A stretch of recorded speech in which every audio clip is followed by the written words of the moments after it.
Norman, we need to pause this surgery. What, doctor? Because Xfinity Mobile just got even better. Now you're automatically connected to Wi-Fi speeds up to a gig while you're on the go. Plus, existing Xfinity customers can buy one unlimited line and get one free for a year. Visit XfinityMobile.com to learn more. Offer ends 6/21. Restrictions apply. Existing Xfinity Internet service and 2 new unlimited lines required. Reduced speeds after 30 gigabytes of usage per line. Data thresholds may vary.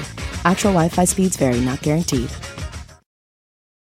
Walmart Plus members save on meeting up with friends. Save on having them over for dinner with free delivery with no hidden fees or markups. That's groceries, plus napkins, plus that vegetable chopper to make things a bit easier. Plus, members save on gas to go meet them in their neck of the woods. Plus, when you're ready for the ultimate sign of friendship, start a show together with your included Paramount Plus subscription. Walmart Plus members save on this plus so much more. Start a 30-day free trial at walmartplus.com. Paramount Plus Essential Plan only. Separate registration required. See Walmart Plus terms and conditions. Welcome to Orioles on the Verge. This is Zach Spedden, joined as always by Bob Phelan. Our co-host Nick Stevens is out this week. So Bob and I will be breaking down the first week of Orioles action at the major league level, where things have been very busy and very exciting as the ownership group led by David Rubenstein officially took control of the club last week, right before the Orioles won 4 out of 6 in their opening homestand. We're also going to look at the opening week of the Norfolk Tides, who are hitting the cover off the baseball right now down the International League. But first, as we like to do at the beginning of every episode, we want to welcome some new members to our Patreon community. And for that, I'm going to turn it over to Bob. Yeah, seems like there's a few people that are as excited about the start of the baseball season as we are. So I want to shout out Cody, James, and Serena. Thank you guys so much for joining up for the Patreon. Hopefully you enjoy the content and it's worth your while, and we really appreciate your support. And as a reminder, you can join our Patreon community as a paying member for as little as $3 a month. At the $5 and $10 levels, you'll have access to bonus daily coverage, which is underway as the 2024 minor league season has begun. And in our episode later this week, we're going to look at the Bay Sox, Ironbirds, and Shorebirds break camp rosters.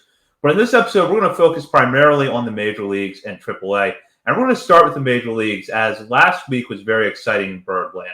On Wednesday, David Rubenstein and his ownership group, which includes Cal Ripken Jr., among others, took control of the team. The Orioles responded the following day with an 11-3 win on opening day over the Los Angeles Angels behind a dominant performance from their new ace, Corbin Burnes. They would come back on Saturday and defeat the Angels 13-4 to clinch the series. That would be followed by a 3-game series against the Royals to start this week, which saw the Orioles also take 2 out of 3, albeit in completely different ways.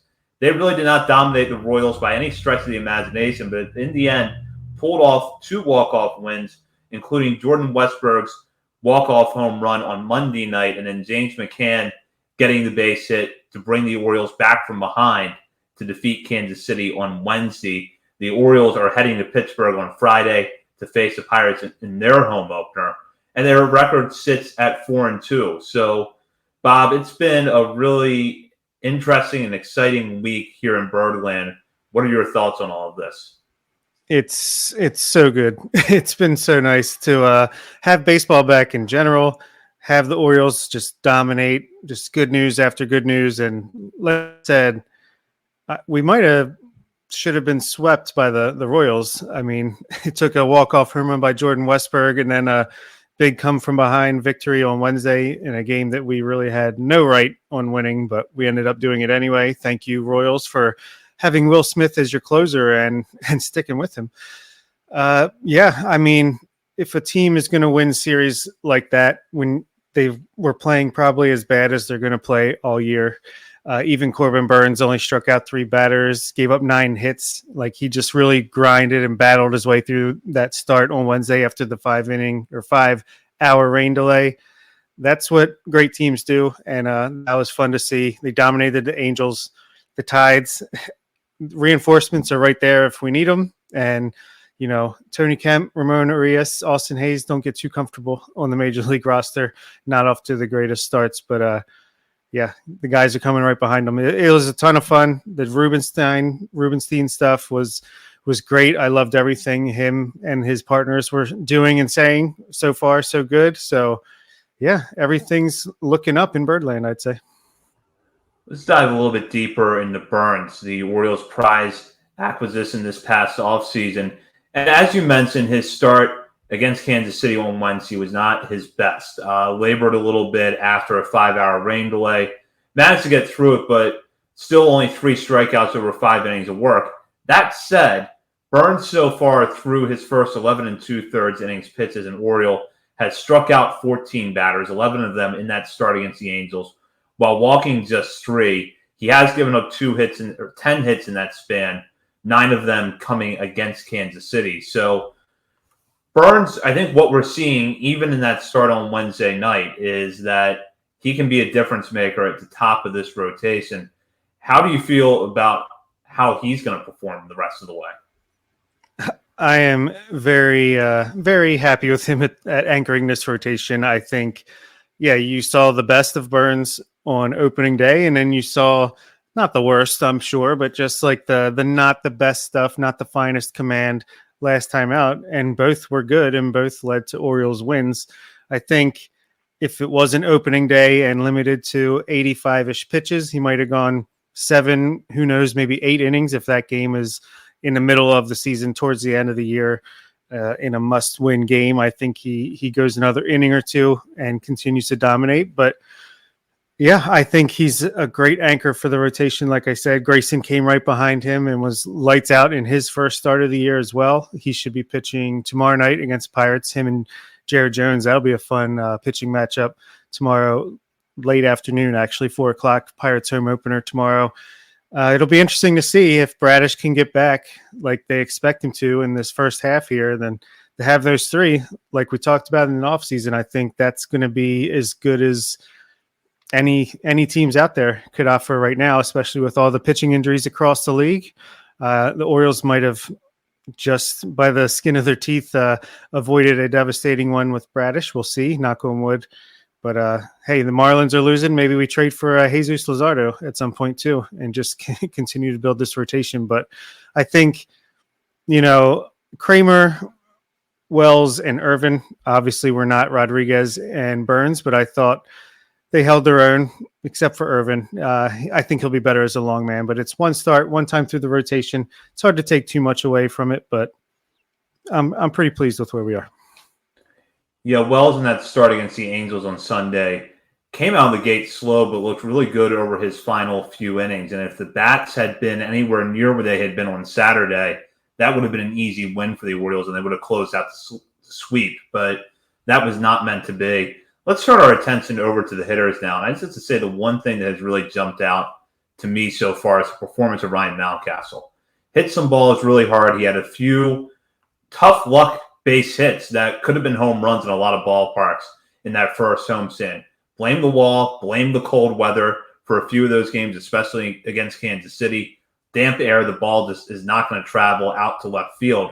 Despite that, though, Mountcastle comes out of the homestand so far with a 300 average over just 20 at-bats. But the thing that jumps out to me, 4 walks against 3 strikeouts. And overall, just a much better plate approach than what we've seen from him in the past.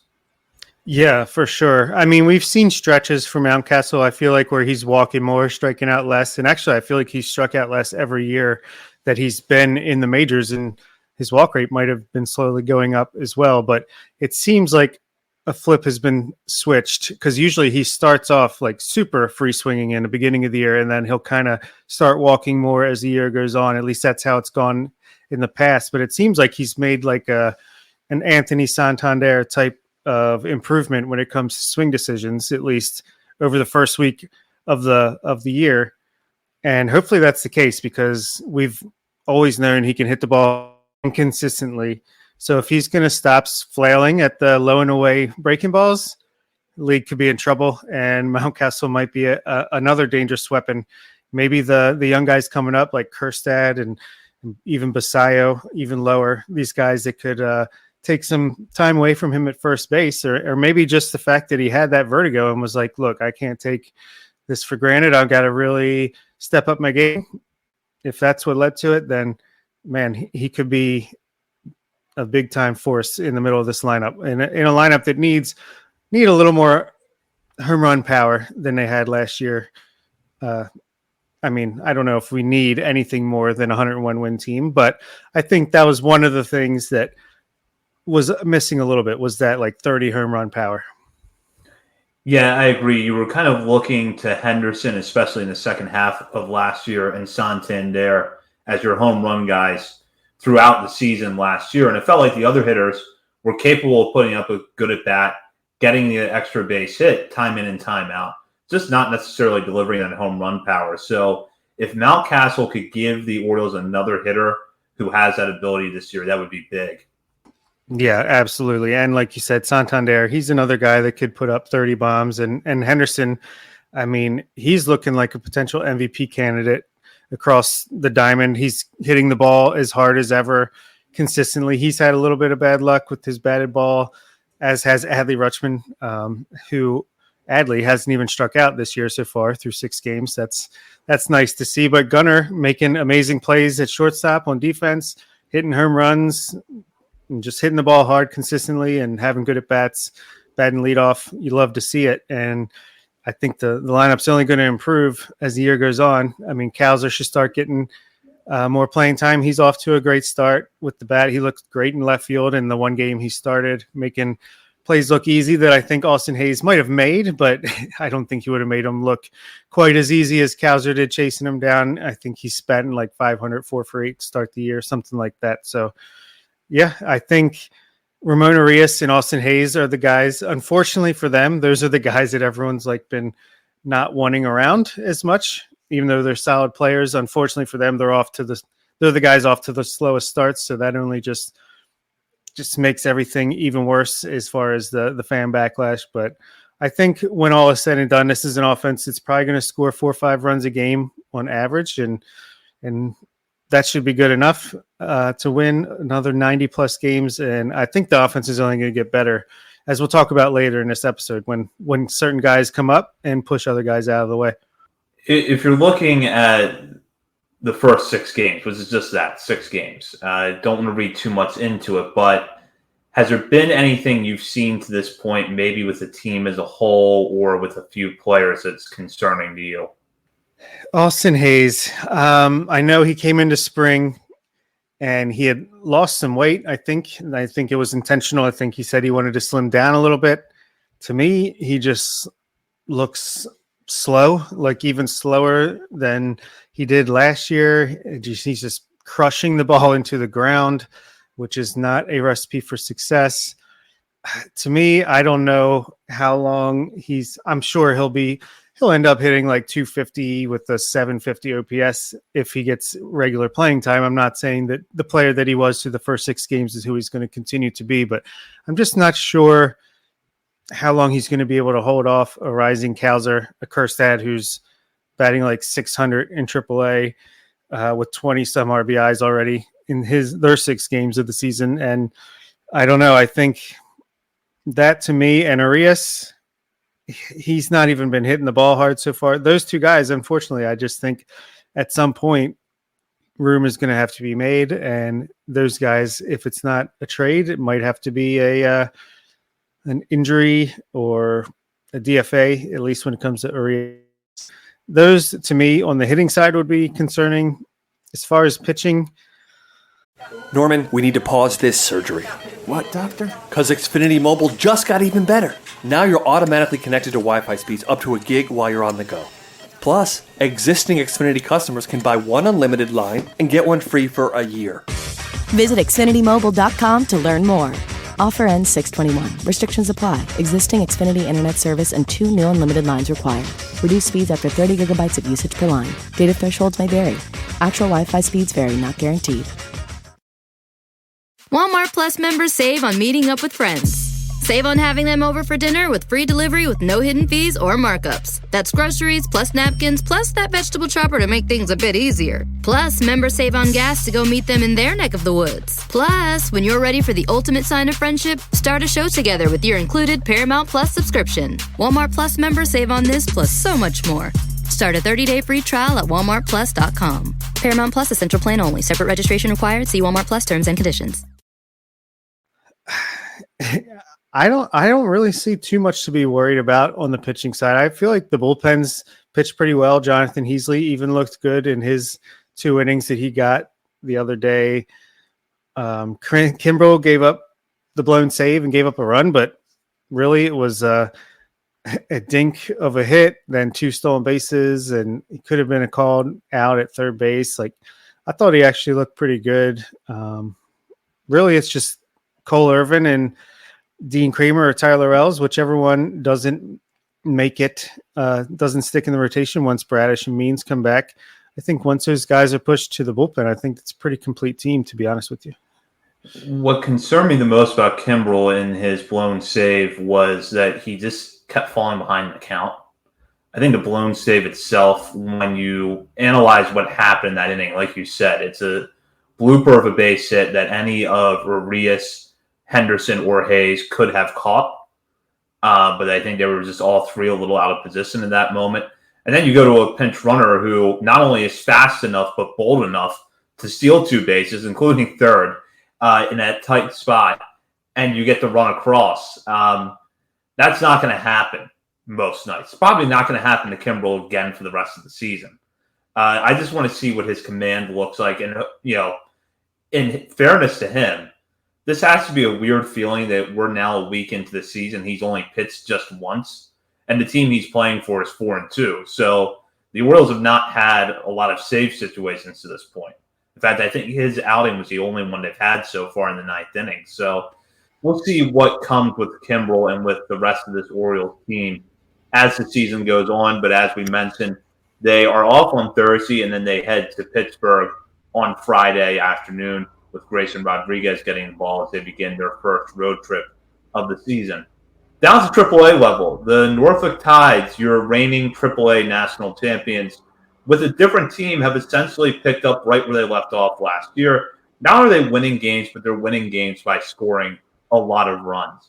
And that was best exemplified on Wednesday night when they defeated the Charlotte Knights 26-11. Now, as we're recording this, Charlotte is getting back at them with a 17-6 lead in the top of the 8th on Thursday night.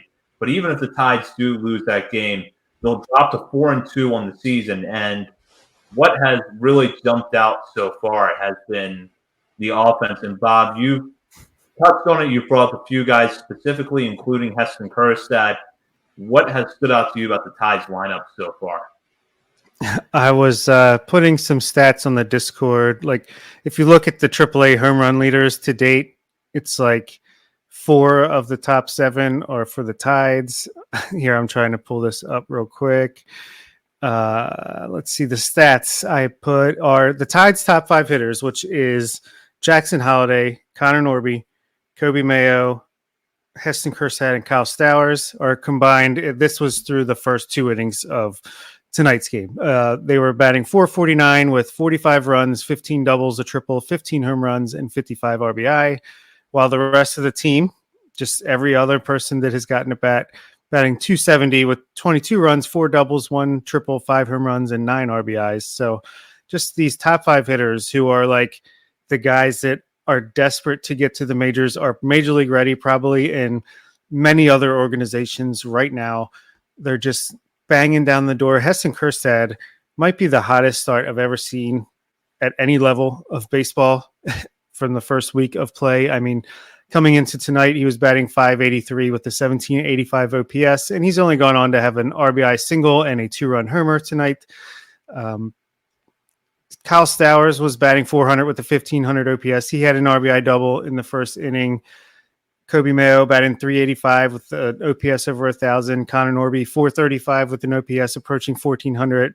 Jackson Holliday batting .400 with an OPS over 1,200 coming into tonight. And they're not having quite the fireworks tonight that they had in the first 2 games of this series. But, I mean, these guys are saying, look, we're not going to give you any reason other than there's no room, or you want us to reach a certain date or a certain just before you bring us up. We're not going to give you any other excuse like we're struggling. No, it's not going to happen. Not to start the year. Even guys like Peyton Burdick are into it with 3 home runs, a guy who the Orioles clearly wanted because they traded for him. They tried to sneak him through waivers. He got claimed and then they picked him back up on waivers. He's been performing, hits the ball really hard. Billy Cook hasn't got much playing time, but he's 4 for 8 on the season so far. It's just been a ton of fun to watch, honestly, and I'm really happy for those guys because they deserve some major league time. And if they keep this up, there's going to be no choice but to make room for them. Yeah, as a correction to what I said earlier, the Tides were only trailing 7-6 at the time we were recording this, so still very much in the game as of when we were talking about it on Thursday night. I think what has stood out so far is that all of these players that you mentioned are taking really quality at bats. You look at the fact that Holiday is still as patient as ever at the plate. Kerstad and Stowers, I think, are continuing the progression they've had with their swing decisions, and Norby and Mayo showing that as well. So that has really been what has jumped out to me. You think that younger players who are eager to show that they belong in the major leagues, which frankly some if not all of them do, would be pressing at the plate right now, maybe being a little overly aggressive. That has not been the case at all. No, it's like you said, they're taking good at bats, even if there's not a ton of walks. They're working the count. You can see the swing decisions are there. And I guess the only thing really, the infield defense hasn't been that great so far to date. So if the Orioles want to say, hey, we want you guys to get more comfortable defensively, that might be warranted, at least based off the early errors. And really it's mostly throwing errors and nothing too alarming, but we'll see in a few weeks if that can get tightened up, then there's even less of an excuse to keep them down. We'll focus on Holiday specifically for a moment because one of the things that Mike Elias touched on in explaining the Orioles' decision to send him back to AAA was more so the experience, the lack of experience overall at AAA level, and the lack of experience against high-level left-handed pitching. In his first at-bat of the season at Norfolk, Holiday hit a home run off a left-handed pitcher. That doesn't mean the case is closed, but it shows that the development curve may not be as steep as we think it is. Look, taking into account what he's done at the plate so far and maybe some of the unevenness we've seen in the field, I think would be a fair way to describe it. How long do you think Holiday's actually in AAA? And I know we talked about this last week with Connor Newcomb, but has your opinion changed since then? Hasn't particularly changed. I think I predicted that he'd be up for the Red Sox series because they have a bunch of right-handed pitchers in the middle of next week. I might lean towards more like a May 1st, right around there, to bring him up, and maybe Mayo, maybe Kerstad, guys like that. I mean, Kerstad's less of a May 1st thing. If they want to get his bat here, or even Norby to replace the Tony Kemp, who I still don't understand why the Orioles signed, I think they could do that sooner rather than later, but May 1st makes the most sense around there. You'll be comfortably over that extra year of service time if that's the game you want to play. So nothing's really changed other than just I'm not so sure if they're going to rush him up the way I thought they might last week. I do wonder because we've seen the Orioles in the past try to stagger out their prospects as much as they can in terms of promotions. We saw that last year with Westberg, Kauser, and Kerstad. Now, keeping in mind that Kerstad has been to the major leagues already, do you think they treat him a little bit different where it's not going to be, okay, we have to bring Heston Kerstad up now, then wait a month and bring up Holiday? Do you think because he's been in the major leagues, they might treat him more the way they treated Stowers last year, which was a need arises, we're going to bring him up and see what he can do? Yeah, absolutely. I think... yeah, they know what he's got. He made the playoff roster last year. Didn't get in a bat, but I mean, they at least trusted him enough and thought highly of him enough that they put him on the playoff roster. He was played pretty well down the stretch last year in his first taste. Clearly didn't have the best spring, but is on fire now.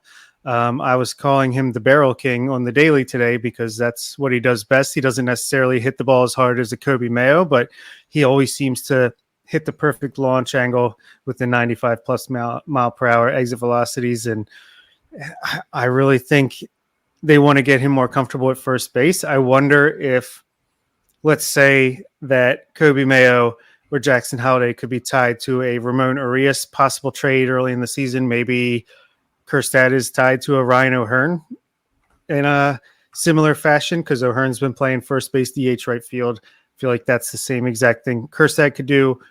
And I think the upside with Kjerstad's bat is obviously a little bit higher than Ryan O'Hearn, even though he's performing pretty well so far and last year.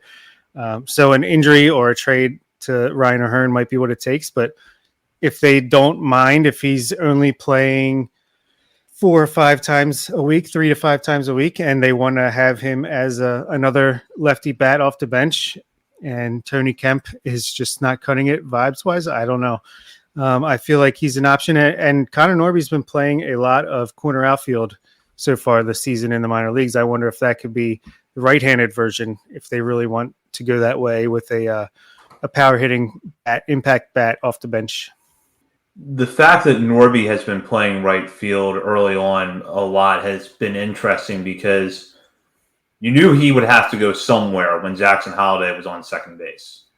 But we also know that the one knock on Norby throughout his really going back to his days at ECU has been the lack of versatility. He's not a guy you can play at shortstop. He doesn't have the speed to play center field.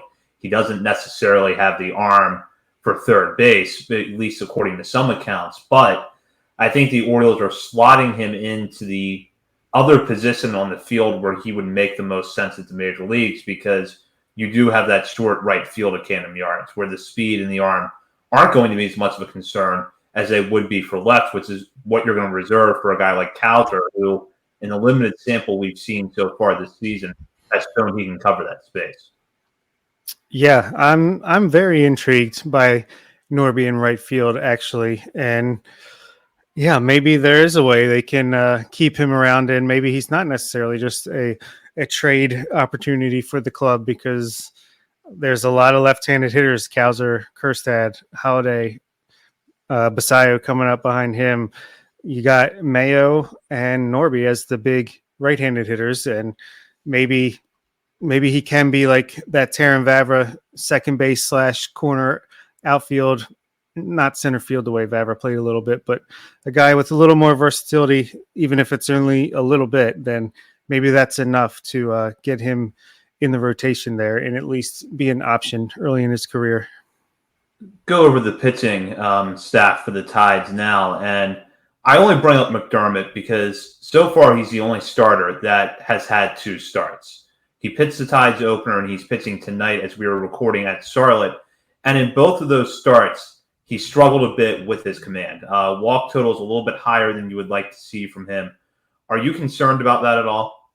Concerned is a strong word. I mean, that's always been his thing. It's earlier in the year. We know bare minimum he's going to be a high leverage reliever just with the stuff that he has. I'll say I'm no more concerned than I was coming into the year just because it's only 2 starts. Let's see what happens when he just continues to get comfortable. He is in AAA again, working with those robo umps, at least. I don't know if they're doing it full time this year, but I know at least one of his walks when I was watching live in his first start was initially called a strike 3, and then on review it was overturned to a walk. It's not super concerned. He's still getting a lot of swings and misses. I think it's just a matter of him continuing to develop and try to pound the zone.